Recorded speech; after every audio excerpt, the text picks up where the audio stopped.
If you are getting ready to sell your house in Beavercreek, I've got some market updates you might find interesting. At the time of this video, May 2025, there are 72 homes for sale currently in Beavercreek. That's not including condos, single family homes. There are 107 homes pending right now, pending or under contract getting ready to close. 45 homes have closed in the last month, sold, right? So take 72, the amount that's for sale now, divided by 45, that gives you 1.6 months of inventory. Classic definition of a seller's market right there. So when we get to 5 or 6 months worth of inventory, we consider that neutral or a balanced market.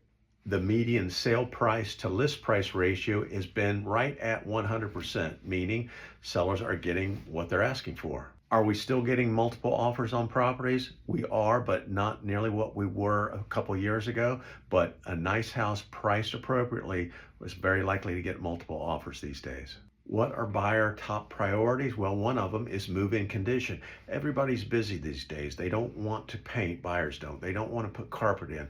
They don't want to get the landscaping straightened up. They will pay a premium if those things are done. One question that often comes up is maybe the carpet's older, it's wrinkled, stained, whatever. A seller doesn't want to mess with it. Hey, why don't I just do a carpet allowance and give them that money at closing? My general response to that is don't do it. The reason is you're spending the money anyway. Go ahead and put the carpet in. It makes a nice fresh appearance, looks good. Buyers can't unsee that stained carpet, wrinkled carpet. They can't get it out of their head. Some people can't imagine it being replaced. So if you go ahead and do it, you get bigger bang for your buck. Then the next question is, well, what if it's the wrong color? They don't like that. They're going to tear it out anyway. Here's what happens. If it is a neutral color that people are used to, nobody will say a word other than, wow, nice new carpet in here. We have a saying in my business, and that is kitchens and baths sell the house. Why is that? Well, buyers don't want to tackle those. Those are big ticket items. And sellers, you don't want to tackle them either. So it doesn't always mean you have to do a complete remodel. Maybe a facelift is in order. Maybe just new countertops. Maybe hinges and hardware can make the difference. A backsplash, maybe just some new flooring, and go with those older or original cabinets and spruce them up. Light colored cabinets are really in right now. So if you've got the original oak cabinets or some dark ones, maybe painting them.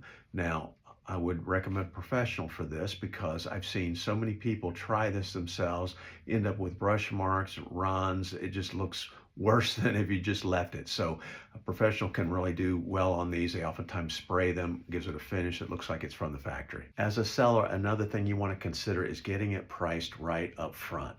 So if you're ever going to get multiple offers, it's not going to be a week or 2 weeks or a month down the road. That's usually right in the beginning. That's when people are excited about it. You want to create a scenario where a buyer leaves your house and is worried about losing that property. If they're not worried about losing it, you already lost as a seller because they're either going to come back later and lowball you, or they're just not going to make a strong offer. So try to avoid that scenario where you know it's worth this, but you price it up here just so you can reduce it later. You lose excitement that way. Price it right about where it should be and try to get those buyers, drive that price and get them in there. Lastly, as a seller, are you worried about the economy and what's happening to the market in Beavercreek? Well, so far with all this stuff that's been happening out there, it's not having a negative effect on us. Prices are still going up. That price growth has slowed, but it's still going up. So it's still a seller's market, still a good time. David Campbell with Coldwell Banker. We'll see you on the next one.